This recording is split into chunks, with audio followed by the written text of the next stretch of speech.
What's up, Bulls Nation? You found yourselves locked on Bulls. I'm Matt. That's Big Dave. Up ahead on today's program, we're previewing this Bulls-Cavs matchup that we got coming up Wednesday night. Cavs, one of the hottest teams in the league, winners of 5 straight and 7 of their last 10. Who needs Rubio? Who needs Sexton? The Cavs are balling. So we'll look at this matchup, look back to the Bulls' previous matchup, which was a loss to the Cavs back in December. And then if we have time, we'll check out what's going on in our mailbag. That's all next on a fresh Locked On Bulls. Let's go. You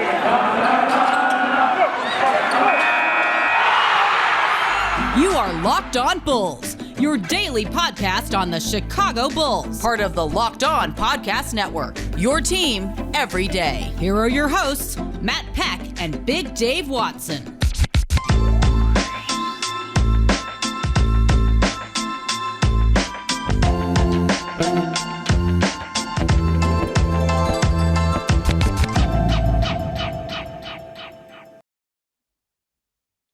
What's up and welcome in to Locked On Bulls, part of the Locked On Podcast Network, your team every day. I'm Matt Peck. You can follow me on Twitter at Bulls_Peck. You can follow my co-host Big Dave Watson at BAWL Sports.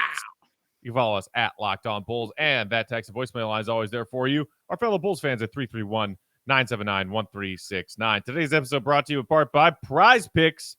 Check out prizepicks.com and use promo code NBA, or go to your app store and download the app today. Prize Picks, it's daily fantasy made easy. All right, Big Dave, big matchup coming. The Bulls trying to end this 4-game skid, but it won't be easy against a tough Cavs team that's playing about as well as anybody in the NBA right now. Before we get to this Bulls-Cavs preview, though, got some fun news for our listeners out there. Big Dave, do you know what time it is? Because it's giveaway time, baby. Yay! You know I love a giveaway time. You know I love giving stuff to people and making people happy. This is awesome. All right, so haven't done a giveaway in a while. It is time, new year, new prizes for you, our loyal listeners, because we couldn't do all this that we do without you. We want to show our appreciation for you. So here's how this new one's going to work, and I will put out a tweet from our Locked On Bulls Twitter account at Locked On Bulls with a picture of the prize itself and the rules. The prize, Big Dave, a 16x20 autographed photo of Mr. Lonzo Ball dunking all over the Boston Celtics. I'll take it. That would fit nicely behind me. What I got my setup here, man. I would love to have that, but I can't. But I would love to. But you guys get to have it. This is awesome. I could use it like right there. There's a little blank spot on the wall, right? Yeah. But you know what? No, it's going to one of you fine people out there in Bulls Nation. Autographed 16x20 Lonzo Ball. Here's what you could do. 2 ways to enter. Either you leave us a 5-star rating and review on Apple Podcasts, or for those of you who use a different platform than Apple Podcasts and cannot leave us a review on said platform, you can also enter this lottery drawing by simply subscribing to our YouTube channel, Locked On Bulls on YouTube.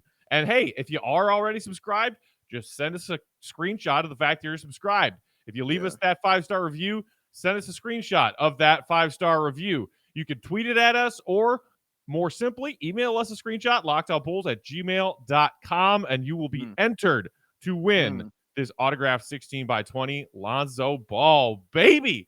Man, I was sifting around for some potential giveaway prizes, Big Dave, and all of a sudden I blinked and an hour went by because I was like, I want that, I want that, I want that. I think you stumbled on a gem right there, man, honestly. And this is a great way to do it because, one, it don't cost you nothing. You know what I'm saying? You don't have to do anything. It's free. All you have to do is tell us you're in. That's it. Tell us you're in. Tell us you like this show and you're in. That's it. That's all you got to do. And you don't have to answer no questions. You know, there's no quiz. There's no math.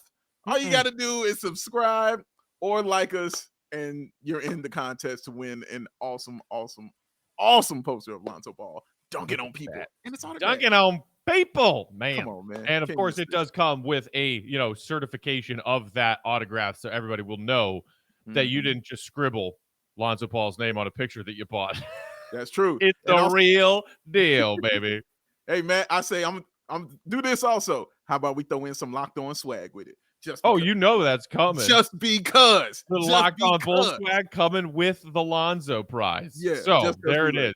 Leave us a 5-star review and rating on Apple Podcasts, or subscribe to our channel on YouTube, Locked On Bulls, and send us those screenshots telling us that you did just that. Again, that's lockedonbulls@gmail.com. All right, now for basketball talk. Big Dave, Bulls Cavs part 2. Bulls got blown out of the water against the Cavs back in December. It was kind of right when the Bulls were going, oh my God, Omicron's everywhere. So they did have Zach LaVine and Vooch for that game. They did have Derrick Jones Jr. in the starting lineup as well, but no DeMar DeRozan. There was no Alex Caruso for that game. There was no Javonte Green in that game. They were missing pieces, and it was when all the shuffling was going on. I don't necessarily blame that loss on the absence of those guys. Right. The Cavs are a good team, and they played well in that game. And you got to start with Darius Garland, who had a big night in that victory, I believe 24 points in that Cavs win over the Bulls back in December. I mean, there are a lot of guards in the East vying for all-star spots, but you got to consider Darius Garland in the season he's having. A lot of people wrote the Cavs off when first Colin Sexton went down, and then people really started to write them off when Ricky Rubio, who was having a phenomenal season for them, also went down. And Darius Garland was like, no, y'all, I got this. He has been absolutely amazing. And I know Matt is one of the first people I know who was absolutely all over Darius Garland. My guy. Coming out of the draft, man. I was on Ja, he was on Darius. That's really how that went. Darius has just been amazing to watch. Just his progression, Matt, to be this kind of level of point guard. And again, it's the hardest position to play in basketball. And he just does it with such ease and such smoothness. And he does it in the ways that you want a great point guard to do. You want him to score and you want him to facilitate. And he does both of them at a very, very high clip. They just played the Brooklyn Nets. And he went head-to-head with Kyrie Irving and might have came out on top on that one. I believe he came away with 24 and 12 in that game. Kyrie and the W. And the W, which is the most important thing. And Kyrie finished, I think, 22 and 9 or something like that. So, yeah, he has been just looking great. You know what I'm saying? And I think the other biggest part of this is he's been healthy. He's been able to be on the floor and be healthy for this team. Coming into the draft, what I remember all the talk was he didn't really play in college. He only played a couple games. So people were like, we don't know. We think he's good. We might be. I don't know. He might not be. So teams were kind of not willing to take a risk because I promise you the way that he was talked about was a top 3 pick. But that's the only reason I think he fell is because teams didn't see him. And oh boy, did the Cavaliers get them one. Man, do the Cavaliers get them some picks. Man, they come away out quite nicely with these picks, man. So shout out to them for getting another good pick in Darius Garland. He has really just changed the attitude of that team because I don't think Cleveland fans went in expecting to be this where they are right now. You know what I'm saying? I knew they had high hopes for their team and they wanted to have a good season, but I don't think they expected this. But nobody told the players on the Cleveland Cavaliers, and especially nobody told Darius Garland.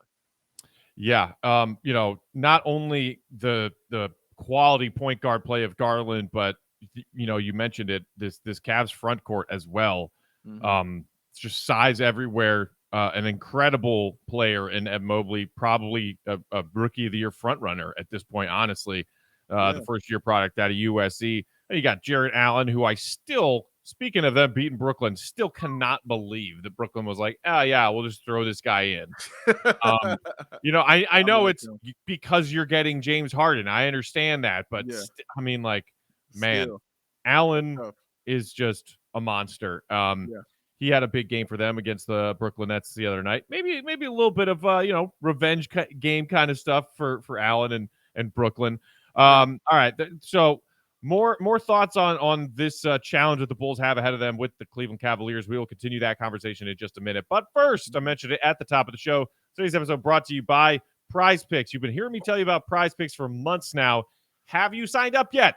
Have you? If you haven't, you're missing out, and I don't know why. Because right now is the perfect time. For a limited time, Prize Picks has an exclusive, no-brainer of an offer for all of our Locked On Bulls listeners out there. They will give you, get this, $50 free if a player in your first Prize Picks entry scores a single point. That's impossible to screw up. But you must use promo code NBA when you do it. That's right. Exclusive offer available to Locked On fans only when you use that promo code NBA. Prize Picks has the best NBA DFS prop game on the market. PrizePicks offers more NBA props than any other DFS properator and offers all the superstar players as well as bench players, only recording a handful of minutes in each game. PrizePicks also allows mixed sport entries. So we're done with Pro Football Wildcard Weekend. Now, divisional round games coming up next weekend. You can match that with some NBA action this coming weekend and make yourself some money playing in these mixed sport entries for daily fantasy. Use the award-winning app on both the App Store and Google Play. PrizePicks is safe and offers fast withdrawals. So go to prizepicks.com today or go to your App Store and download the app. All users that deposit and use our promo code NBA, again, will get that $50 free if your first PrizePicks entry scores a single point. That's like a guarantee in DFS. That's right. All users that deposit and use promo code NBA will get $50 free on your first entry if your first PrizePicks entry scores a single point. PrizePicks, it's daily fantasy made easy. All right, Big Dave. So the Bulls are trying to end this 4-game skid here. 3 of the 4 games, the Bulls have been blown off the floor, and they have been playing quality opponents. So there are a lot of Bulls fans out there wondering, should I be concerned that we're losing all these games against quality opponents and we're getting not only beaten, but beaten badly? And here comes Cleveland, another hot team, another quality team. And I guess first things first, you might have a little bit more help in this one. We're recording this Tuesday afternoon. I just saw an update that Caruso, as of Tuesday afternoon, has been upgraded to probable. He's in. Boom. He's in. Count that. Donovan has talked about minutes restriction, so that might be a factor for Alex Caruso, whose conditioning has been a factor while he's been out. Sure. Absolutely. Javonte Green sounds like probably won't come until maybe Friday's game at the earliest, not back yet Wednesday. You're probably also looking at a similar scenario where Zach LaVine and Lonzo Ball are also held out of this game against the Cavs on Wednesday. So does Caruso's return with limited minutes by itself get you any more confident to the fact that the Bulls can end this losing streak? His defense has obviously been missed, but to you, what is the biggest factor here for the Bulls to say, all right, Cavs, we got to get things right, and sorry for you, but you're the team we're going to do it against? Unfortunately, you're going to need your full guys to go up against this team, because if they have the same record, as many wins as you, that means they're top 3 team in your division. That's really what that means. So we're talking the Bulls, we're talking the Bucks, and now we're talking the Cavs. Okay. So when you're going up against them, you saw what it looked like, Matt, when they didn't have all their horses going up against the Cavs. When you don't have all your horses and you go up a team with more horses, you get trounced. You get galloped on. And that's exactly what happened. That might be the case this time. I don't know about getting trounced or, destroyed, but I don't know about winning the game if you don't have Zach LaVine out there with you. It's going to be important to have both your players out there, because DeRozan didn't get to play in that last one. And Zach LaVine was all alone, and you saw how that kind of looked and turned out there. And they had a fairly healthy team when they played the Bulls. They'll have a fairly healthy one when they go in this time playing the Bulls. With outside of Rubio being gone for the year, they replaced him with and Rondo, who they brought in that trade, is also out with an injury right now. Yeah, absolutely. And I'm sure he's on the bench going to be barking and yelling out stuff, because he's that kind of good guy, you know what I'm saying, as far as his brain is concerned. So I'm sure he's going to help in those ways. But well, he won't be that angry, because who won't be on the Bulls bench, so he won't be, just excellent point, enraged by seeing him. Excellent point, my friend. Excellent point. But I think it's still going to be an issue, because what the Cavaliers have more so than the Bulls is that size, and they have those big guys, Matt. And you got Jared Allen, who you mentioned. You got Mobley, who's just been he is mean. Filthy. That boy is mean. Okay, and then a guy who hasn't been talked about enough, in my opinion, but Kevin Love. Kevin Love has just big for them. Stellar for them, man. He has just played an absolute key role in stabilizing that bench and making sure nothing is no real fall off when they go to their bench or anything like that. And I'll throw Lowry in there too, because he's 7 feet tall. And he still can hit up 4 threes in a game. He hit 4 threes in a game the last game they played when they played the Nets. So yeah, including a big one in the fourth quarter in that very tight game. Yeah. All right. And when you're playing against your old team, just like you said about Jared Allen, the same could go for Lowry here as well. So he might be a little more up, to playing the Bulls a little more tougher. So it'll be a heck of a challenge, a real tough challenge. I don't think the Bulls will come out with the victory. Of course, I'm rooting for it. But if you don't have all your horses to go up against these best teams, it's gonna look bad. It's gonna look bad. It could look that way. Yeah, it's interesting that you note, Kevin Love and Lowry, and the fact that, they not only have these bruising bigs in Mobley and Allen, but bigs who can stretch, and knock down threes. Because, when I went back and looked, it was like December 8th feels like a lifetime ago, because the holidays and the Omicron NBA that we've all endured over the past month, I couldn't quite remember. But the Bulls, okay, yes, they got out-rebounded by Cleveland in that game, but only by 5. It wasn't a huge margin, 42-37. The Bulls actually outscored the Cavs in the paint in that game. And I was like, what? Brain broken. The Bulls have been getting trounced in the paint in this recent losing streak that they have here. They have. What the Cavs did to get the upper hand in that game was knock down shots behind the perimeter. The Cavs made 13 threes compared to just 7 for the Bulls. The Bulls didn't even shoot 30% from behind the arc. The Cavs shot like 44%. And K-Love and Lowry were a part of that, as was some dude named Dean Wade. D. Wade, really? D. Wade! Why? Why is this person still here? Why you hating him now? Like, he's catching strays just for his name. He ain't even done nothing. Probably a wonderful human being, just like Dwayne Wade. Yeah. But I mean, you look at this recent stretch of games where this Bulls defense has just been abysmal. They're giving up 120, 130. So, I mean, what do you try to stop first if you're the Bulls defensively? Because because it already happened, that you can get beat by the Cavs knocking down shots from behind the arc. But you also got to worry about the fact that your team has been beaten up in the interior recently. And do you try and slow down Mobley and Allen? Do you try and slow down Cavs shooters? I mean, where do you go? What do you try and stop first, Dave? Oh, man. And also, Caruso didn't play that last game either. True. When they played. True. The first thing, Matt, is you stop the easy thing. Is the first thing. And the easy thing is scoring inside. That's why it's a high percentage shot. It's what it is. You stop them from trying to do that. The outside, the 3-pointers, if they're knocking them down, there's really nothing you could do about that. Okay. If they're hitting threes, there's nothing you can do about it except for counter. You know what I mean? Counter with that on your end when you're on the offensive end of the floor. If they're hitting three, I'm not saying just let them shoot wide open shots. That's not what I'm saying. Of course, you get your hand up and you try to challenge it. But the focus for me should be trying to stop them inside, because Mobley inside is a terror.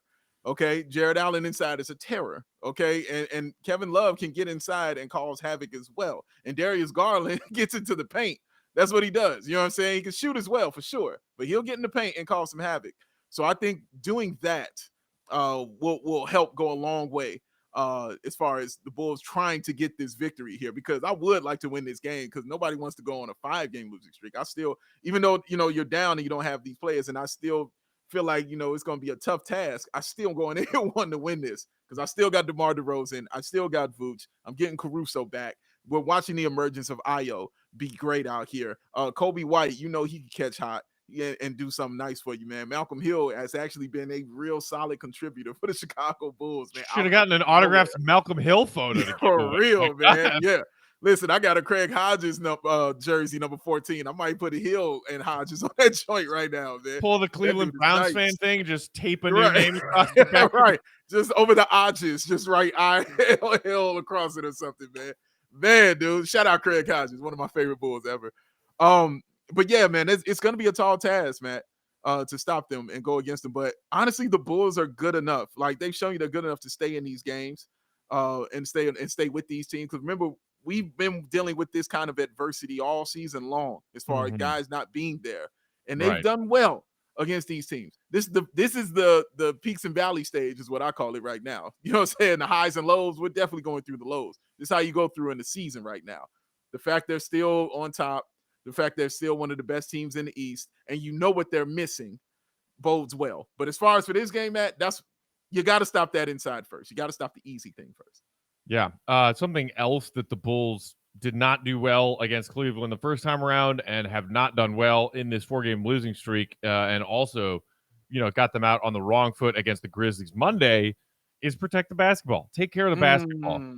Yes. Eight first quarter turnovers against the Grizzlies on Monday. Meanwhile, the Grizzlies couldn't hit water out of a boat. The Bulls had a prime opportunity to take control of that game in the first quarter because the Grizzlies were ice cold. But no, we're tied 20-20 after the first 12 minutes because the Bulls gave the ball away every other possession. They had 18 turnovers against the Cavs the last time these teams played. You got to limit the turnovers in addition to stepping up the defense. Now, you mentioned his name. I don't want to go too deeply into this, but lots of Bulls fans harping on Vooch recently, and it's not just about his lack of production and nights where he goes 2 of 13 from the field, but the way he's getting exposed defensively. I said this to you, I don't know, a week ago, 2 weeks ago, when the Bulls have been missing all of these key point of attack defenders that are out for various reasons, that is the reason his defense looks all worse for the wear right now. Those players were brought in here because their point of attack defense helps Vooch be a more competent defender, helps mask some of the certain weaknesses of Vooch's game on the defensive end. Even getting Caruso back for limited minutes can help in that regard. And look, tall task, like you said, right out of the gate. Darius Garland playing incredible basketball right now. Who is Billy going to put on him for the largest significant stretches of this game? Because again, we could only be talking about 20 minutes of availability for Caruso, not 30, maybe 15. Who knows? So when Caruso's not out there trying to cause havoc, who does Billy put on Darius Garland? And I think if I'm reading your mind right now, you're looking forward to like, do we get the Io guard Darius Garland? Because man, Io's defense recently has been pretty nice. I love when you're here, Matt. I love when you're here. That's all I was thinking about. This is the time to do it. You put him there. He's showing you that he can handle more responsibility. So what better chance to throw him up in there and get somebody? And the fact that he wants that. You heard him in the press conference say, I love when Billy Donovan tells me, yo, I need you to guard the team's best player. He said, that's what I love to hear. That means the coach depends on me. And I'm going to go out here and I'm going to do my best for him. Well, damn it. Guess what I'm going to need you to do this game? I'm going to need you to go up out here against one of the best point guards in the league again, after you went up against Ja Morant, who he didn't do a bad job against. He definitely got a steal off of him too. He didn't do a terrible job against him. And he had a really solid game on top of all that. I need you to do the same thing as Darius Garland, man, because it's that time of year, Matt, where we're now going to be into the Eastern Conference and more into our division kind of games. You know what I'm saying? Because we saw us go to our West Coast trip. We played a lot of those teams already. It's time to start getting into the Bucks. You know what I'm saying? And then March comes, we'll be getting more Cavs games. You know what I'm saying? Yeah, we got more stuff to get into as far as our conference and our division is concerned. So it's gonna be knuckle up time, baby. It's gonna be man. I'm just glad we're good and we can be in this situation. Like for real, this is awesome, man. For real. The Bulls have already gotten to beat up the Pistons thrice.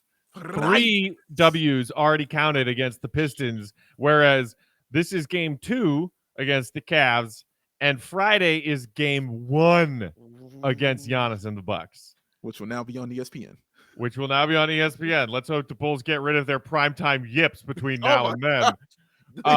But speaking of the Bucks, they now 27-19, Cavs 27-18, Brooklyn 27-16, Miami with their win against Toronto on Monday 28-16, Bulls 27-15. So Bulls and Heat as of Tuesday nights, before Tuesday night's action, virtual tie for first atop the East, but you got Miami with 28 wins and 4 teams with 27 wins.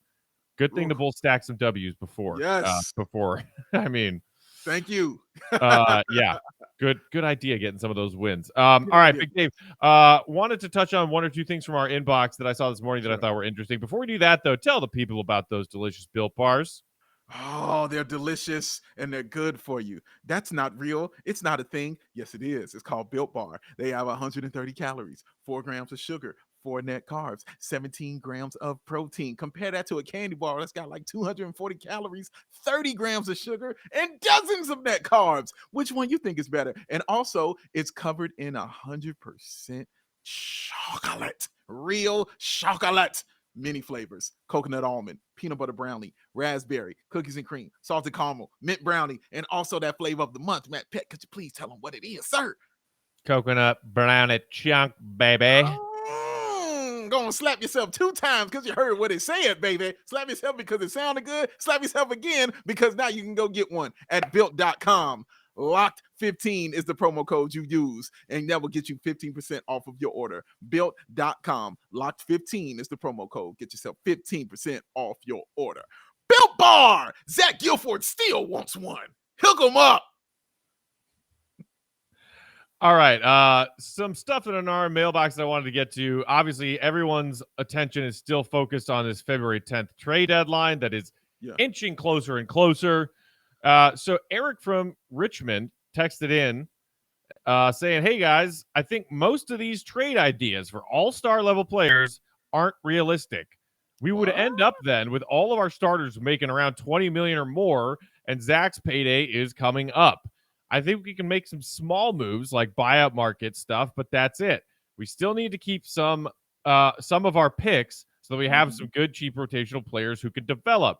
I think another thing we have to look forward to is that the Bulls will likely become a destination for vets who will take minimums to ring chase. I think we can land a player like Millsap this offseason. Thanks for checking in, Eric. Big Dave, a lot of interesting points here from Eric, and I think that they are all valid. When he talks about like these all-star caliber players or quasi close to all-star caliber players that some Bulls are focusing on right now, namely Miles Turner, Jeremy Grant, Harrison Barnes, that kind of stuff. You and I have, I think, been of like mind recently, which is that the asking price for those players, and don't even get me started on Ben Simmons, are not realistic for what the Bulls have right now and what the Bulls want to keep right now. Right. Interesting update on Miles Turner specifically, because Bulls fans are clamoring for a defensive dominant big who can stretch the floor, and that is exactly what Turner is. Foot injury. Pacers gave an update on Tuesday saying, we'll reevaluate in about 2 weeks, which is a week and change ahead of the deadline. But then Woj came out with a report that's saying they don't expect him to come back and play and be available to play until after the trade deadline. So that throws another very dicey layer of variable into teams throwing offers for Turner. And before we got that injury update on Turner, we got a report that the Pacers were looking for reportedly either 2 first-round picks or a first-round pick and a young player with a high ceiling and high potential. No, I'm with our pal in Richmond. Let me see what's on the buyout market. Yeah. Hey, Eric, I want to welcome you to the brain of Matt and Big Dave, because you've said everything that we have been saying and we've been thinking about this team as far as the trade is concerned. These trade I keep reading, and Bulls fans have a lot of them, and some of them are really, honestly, really good. Like some of them, like, you guys should be GMs. Like, for real, what are you doing over here? You guys should be GMs, man. They're really good as far as how they can do the salary and the players together and get something back for each team that's liable and logical. But the other ones is like, come on, dog. Like, this ain't a video game. We can't do it like that. I think teams are definitely going to be more so looking to come here, especially those veterans, Matt. Again, we talked about this in the offseason about how good the Bulls will look to teams now, especially if they start winning. And if DeMar DeRozan is out here choosing Chicago, then how far that's going to go in the league, because DeMar DeRozan is respected and revered and loved by a lot of these players in the league. So if he's telling them Chicago's the place to be, a lot of guys are going to be looking at that and seeing how the Bulls are playing and seeing how much fun the Bulls are having. And most importantly, see how they're winning. That's also very, very important. So I think a lot of those veterans are looking at that like, you know what? Maybe I might want to make a run with these Bulls. You know, that they might have a nice path to do it. Kevin Durant's hurt. You know what I'm saying? Like, they might have a shot here. We don't know. Milwaukee, I mean, you know, anything can happen. You know what I mean? Anything can happen, guys. As we've seen with Kevin Durant, like I said, just going down. Anything can happen. We don't know. So the Bulls have been solid all year long. And I shouldn't even say solid, more than solid. They've been really, really good all year long. Right. But you're right. Some of these trades just not going to work out money-wise. It's just not. And some of these trades aren't going to work out talent-wise, because Patrick Williams is going nowhere. And we've heard reports saying they are very, very fond of Kobe White. saying they like Kobe White a lot. Now, again, I don't put too much stock in super reports unless it comes from Casey Johnson talking about this front office. But hearing that, you're like, I don't know, maybe. But Kobe White is a chip. You know what I mean? He's a piece, and he might be a piece especially that with the way he's been playing recently. I mean, yeah, might be one they want to hold on to, Matt. We don't know. We don't know. But the bottom line is this: we know the buyouts are coming. You know those veterans are coming, Matt, and we know stuff is going to be available to the Bulls because you know exactly what they need: size and some versatility. That's the focus right here. You can get that in a buyout. You can definitely get that available to you in a buyout, guys. You don't have to make a huge trade to do it. It'd be nice, it'd be splashy, it'd be cool, but it's not a big thing you have to do to get what you need. You can definitely get that in a buyout. The other thing that Eric brought up that I think maybe some Bulls fans aren't thinking about on the regular basis when they're playing with trade machine stuff and thinking about, can we get this player, can we get that player? Trade machine will tell you if, in its simplistic terms, that trade will go through based on X and O's pieces going this way, X and O's pieces going that way, salary matchups, etc. It doesn't necessarily factor in the long-term ripple effects of said deal. Because guess what? It's a robot. It's not a human brain and a breathing, thinking GM. It's a robot. The stuff that Eric brought up about the Bulls' current salary situation is important. Zach LaVine gonna get paid this summer, and rightfully so. Rightfully so. And shout out to Zach LaVine's interview that he did last week with our pal Mark Shanowski and Stacey King on on their podcast. He said one of the biggest changes, hey, I feel like a recruiter now and not someone getting recruited. Big key. You know what that means? Zach, he's here. He's got winning talent around him. He's going to stay. But what that means is he's going to get paid. Vooch is a de-escalating contract, but it's still $20 million plus. Lonzo is flirting in that area, just shy of $20 million. You got DeMar's big contract as well. If you were to bring in a player like Jeremy Grant and the contract he's on, or Harrison Barnes and the contract he's on, the Bulls, as of right now, are a team that is operating above the cap, but below the luxury tax line. Right. And they're not below the luxury tax line by a lot. They are below the luxury tax line right now by a kind of comfortable margin, but not a super comfortable margin. If they go out and make some big swing for the fences move on a player on a huge contract, and then you got Zach's coming up this summer, you automatically, with that decision, turn yourself into a team paying the luxury tax. I'm not saying I'm not in favor of that if it is geared towards the Bulls building a championship-worthy roster. My opinion don't matter there. You know whose opinion does matter there?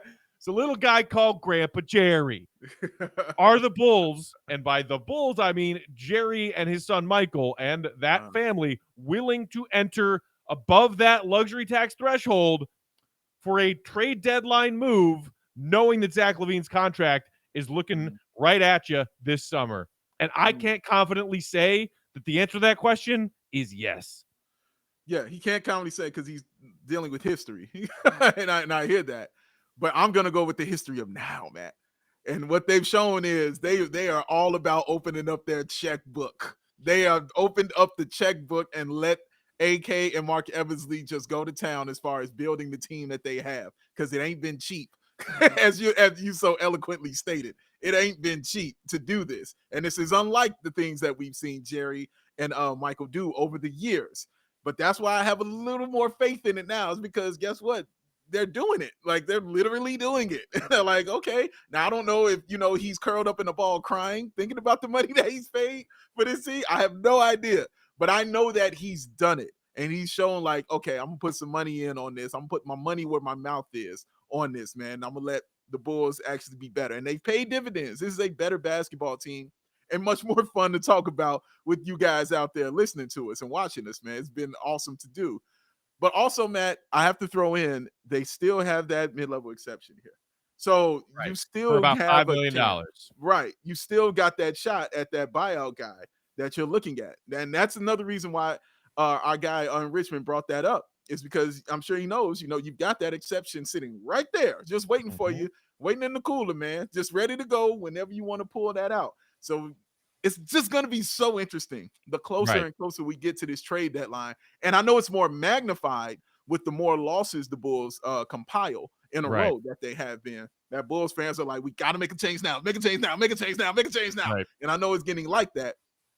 AK inevitably got it, man. And I'm probably they're going to do the right thing. And I don't hear nothing from the camp, which is my thing. I love the fact I hear nothing from them, man. But I know that they're working. I know they're working. And, you know, that's the other interesting thing about buyout market candidates. And it was why I was a little surprised when that deadline came and went where where Matt Thomas's contract became fully guaranteed. That was a surprise.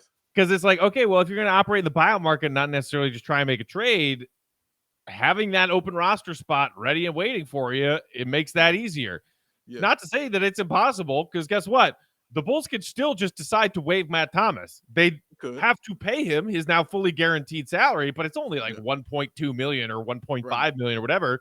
So, you know, they would just be eating that dead money to free up a roster space. Or maybe they're talking about making a trade where they trade away a player and don't take a player back and opening up a roster spot that way. Whatever it is, I thought it was interesting because I've been thinking buyout market and just waiving Matt Thomas, but simultaneously the Bulls have needed Matt Thomas's body to be on the court every night because they're that shorthanded right now. So tricky situation that they've been in. Thank you, Eric from Richmond, for checking in. Fun thoughts and great thoughts there. Real quick, I wanted to read this and then we'll get out of here. This comes from the 404. Who said, this is more like it. Bulls losing consecutive games by 40. Yeah, I'm comfortable here. Embarrassing back-to-back losses feels so nostalgic. Oh, the intimacy of unconditionally loving a team. But I'm still here, and I always will be. Alarmed? A little, but I'm thinking I need some catharsis via a 2017 to 2020 angry Matt Peck rant. Throw in some F-bombs, please. That would hit the spot. Thank you for checking in, 404. I had fun doing some of those angry rants from the days when the Bulls were terrible. Some of them were not fun. Some of them actually, like, I worried for my health. And you're not getting one right now. For a 4-game losing streak when the Bulls are tied for the top seed in the East? No. I have no angry rants right now because I need to be in a healthier space while I can. And the Bulls are allowing me to be in a healthy mental and emotional state right now. I'm not going to put myself into an angry rant when I don't need to. But I appreciate the love. And also there's logic with that. You know, Matt also sees the logic behind the reason of losing 4 games. So it's with that. So it's not like they're losing 4 games because they're starting players that shouldn't be on the floor and they're benching players that should be on the floor. That's what gets you angry and has you pulling your hair out and Matt's blood level going to mercury. that's the difference right there, man. But no, logic has prevailed so far. And hopefully wins will follow behind that soon, man. Because you're right. I'm tired of losing. Nobody wants to keep losing. But, we know why it's happening. To some of the best teams in the league right now. Yeah. While we are shorthanded and, granted, also have not been playing our best basketball. Correct. Why would anyone throw themselves into a tizzy for that reason? 4 games? Look, if this somehow turns into an 8-game losing streak, then, we can start to talk about being significantly concerned. Yeah. But we just had a 9-game winning streak. Now we got to end this 4-game winning streak. It's all good. No angry rants from this guy. Yet. Thanks for checking in. We'll try and do some more mailbag towards the back end of the week. Don't forget, and I will post this on Locked On Bulls Twitter, to send us your entries to win your chance to win that autographed Lonzo Ball 16x20 photograph. You can do it 2 ways. Send us a screenshot of you subscribing to our YouTube channel, Locked On Bulls, or send us a screenshot of you leaving us a 5-star rating and review on Apple Podcasts. LockedOnBulls@gmail.com is where to send that stuff. And you could also always hit us up on Twitter at Bulls_Peck, at BAW, BAWL Sports, and at Locked On Bulls. Until next time, Bulls Nation, see you right, be good. Peace out.